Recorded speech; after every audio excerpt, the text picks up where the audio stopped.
3. So we got the movie Boulevard is the newest teen drama romance movie to be releasing in cinemas for the beginning and kickoff of the summer blockbuster movie season. It's really weird. Usually for movies, if they say they're kicking off the summer, it's usually the beginning of May. I don't know why that is, but I'm just like, I don't know, ever since I've been covering movies, that's what they say. The beginning of May, maybe because the weather's getting nice, although let's be honest with you, summer really doesn't start until June. But anyway, that's besides the point. So this is actually a Spanish spoken film with English subtitles, which immediately intrigued me because I'm half Latino and half Asian, so I was like, wow, this is exciting to see. I actually found out that this started on Wattpad. Now, if you know anything about Wattpad, it's an online thing, right? It launched famously the after series with Hardin and Tessa, the author with Anna Todd. And if you've been following me for a while, 3 things: I love you and I appreciate you and I thank you. You know that after series was a big critical point for my life and this YouTube channel. So seeing another movie to screen adaptation, but this time in Spanish, that is filmed in Spain, wow, dude, I had to check it out. This story follows a perfect, beautiful girl, and yes, she is, girl named Hasley. She moved to a new city, right? And I guess her mother works at the school. She's probably the principal or something, right? I'm like, dude, that was cool. She meets a dashing gentleman, Matt, right? He seems like the perfect boyfriend, right? He plays in the sports, he's tall, he's handsome, no homo by the way, right? But her day or her life completely shatters when she crosses paths with a bad boy named Luke, you know, bad boy Luke and stuff. So begs the question, should she stay with Matt and be safe and secure, or should she follow her heart and be curious with the dark and the mysterious Luke, who's also good looking, no homo? Find out as we talk about it. The vibe and the language, a little bit of history. So I was scrolling through Instagram a month ago, right? And of course, I'm plugged into the movie sites. I'm looking at what's coming up, what books can I read for book to screen adaptations, right? So I saw that this movie was coming out in the month of May, right now. So it was in theaters, right? But I decided to hold off of it because I wanted to get the book. But to be very honest with you, growing up, I am half Latino, half Asian. I understand the Mexican language to its entirety, right? I know when people are talking about it, I can understand like what they're saying. Pero la problema viene cuando yo quiero hablar con alguien en español, right? Someone told me, can you do the whole review in Spanish? I'm like, no, that's not possible, so I apologize. Pero cuando quería ganar el libro de Barnes & Noble, todo estaba en español, so yo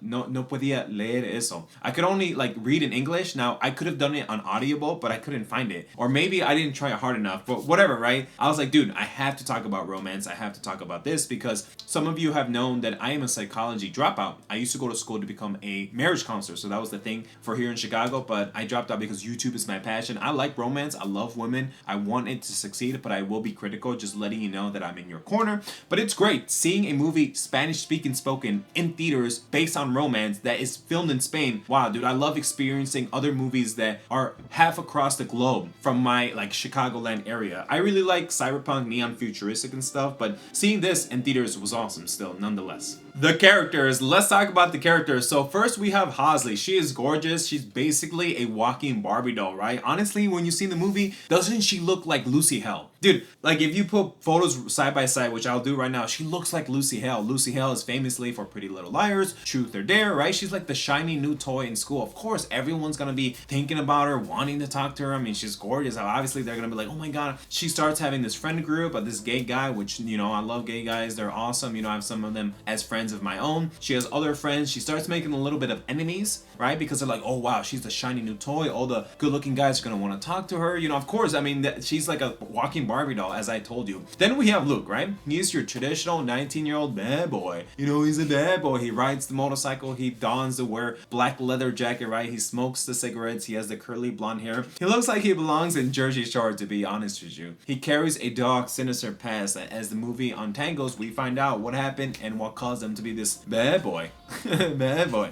It's the classic trope of a romance teen drama where new, perfect, beautiful, pure girl, right, goes into a school and then she sees this guy that's mysterious. It literally feels like Hardin and Tessa, because Tessa goes to this new school and everyone else is like sophomores and stuff and she's like the new freshman, right? So it kind of feels like that because Hardin's the bad boy, the black leather jacket, although he drives a black car. Anyway, that's beside the point, but you get what I'm trying to say, right? It's a classic trope. Beautiful girl, pure, falls for the bad boy. So big question, the chemistry and the music, do they have chemistry? Because because the movie literally centers on them. Honestly, yeah, they definitely do. They have great scenes where they talk about music and concerts. I think one of the dates in the beginning, the guy takes her to like a record store. I'm like, you don't even see that. Or I don't even think about that in Chicago, because if I were to take a girl on a date with music right now in 2026, I would be like, wear a dress, let's go to a lounge, or let's go to a rooftop bar. But going to a record store, dude, that's like 1990s perfect beautiful day, and they still have the headphones and they both like are listening to it. I'm like, dude, they're like dancing. Dude, I like, this is awesome, right? It kind of feels like that youngful, youthful vibe. I wouldn't say it necessarily fits the us against the world. I didn't get that. Maybe if you read the book, you would know what I'm talking about. There is kissing, there's hugging, but it's more of a comfort, comfortability, safety. It doesn't feel like they're gonna like destroy everything else just to be with each other. It doesn't feel that. I didn't get that feeling, even though I want to, and that's what I would do. It still didn't get that, right? On the absolute different notes, the music is astounding, to be honest with you. They have this secret safe heaven away from the noise, away from the chaos, where the drama that they ensue is because he's like, oh, I'm gonna take you to a special place, right? And just like in movies, where is he gonna take her? He takes her to a place that he can think, he can like listen to music, he can smoke weed, he can do whatever, right? And you know how the movie is titled Boulevard, right? And I was like, all right, well, what is that? It's actually a short acronym for Boulevard of Broken Dreams, which is by Green Day, which is an English rock band or pop band or whatever, right? I'm like, what the hell? And the movie actually has the license to use it. I'm like, dude, you have a Spanish speaking movie that's filmed in Spain that has intricacies of English rock music of Green Day, and they actually have the rights to use it. That is, I'm like, what the hell? Dude, that's amazing. And Boulevard of Broken Dreams is the thing that ties them together. Of course, you have Spanish EDM, like Latino music, when they go to the dates, or the different dates. He takes her to a date in this like nightclub setting, and I think I Shazammed it. It's called Otro Lado by Shazam, right? Or Blackpink, right? And they're like dancing. That was like my favorite scene. I was Shazamming. I was like, dude, I'm like, but think about it. The music is like English rock band to EDM Latino techno music. What? Dude, that's amazing that they have the license to use all those broad range of specters. It just shows you,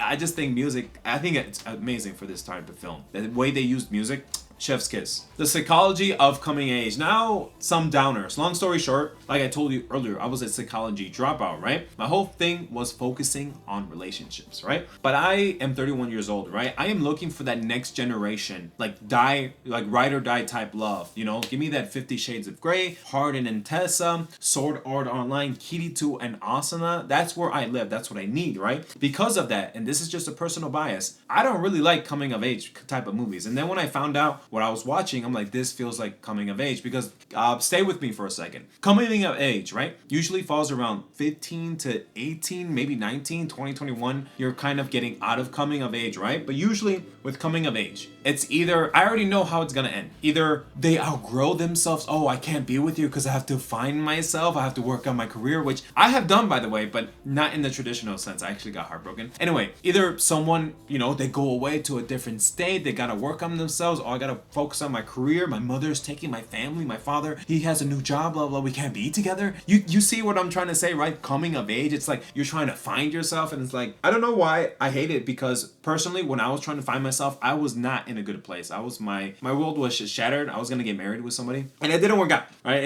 I think because I have such a more cynical lens to it, because I was really in a dark place. I didn't know what I wanted to do. That's why I don't like coming of age. There's a lot of more other personal reasons, but I'm not gonna share that. But still, it's like, I've seen so many coming of age that you know where the movie's gonna go. Anyway, at the end of the day, I'm gonna give this a final grade C kind of question mark. Now, this is weird, because the only thing that I have negative is that even though it has English subtitles, sometimes I see myself flipping through the English subtitles. So you would think, yeah, I understand Spanish, but they talk sometimes so fast or so small. Granted, I went on a 4:45 Saturday beautiful day here in Chicago to watch this movie, and there was only one other person. She was a female, but I didn't talk to her. I was like, all right, well, I think I got scared. I was like, oh no, but whatever. But it's just like, I need more from coming of age, right? I'm not disregarding the film. I appreciate it, and I learned from it, and I understand it. But it's like the category that it's set in, it's just not something I would watch it in. I would watch this one more time, and that's it. If you made it this far, I appreciate so much. Maybe consider hitting that like button and turning on notifications so you never miss a video. And with that, take care. Bye.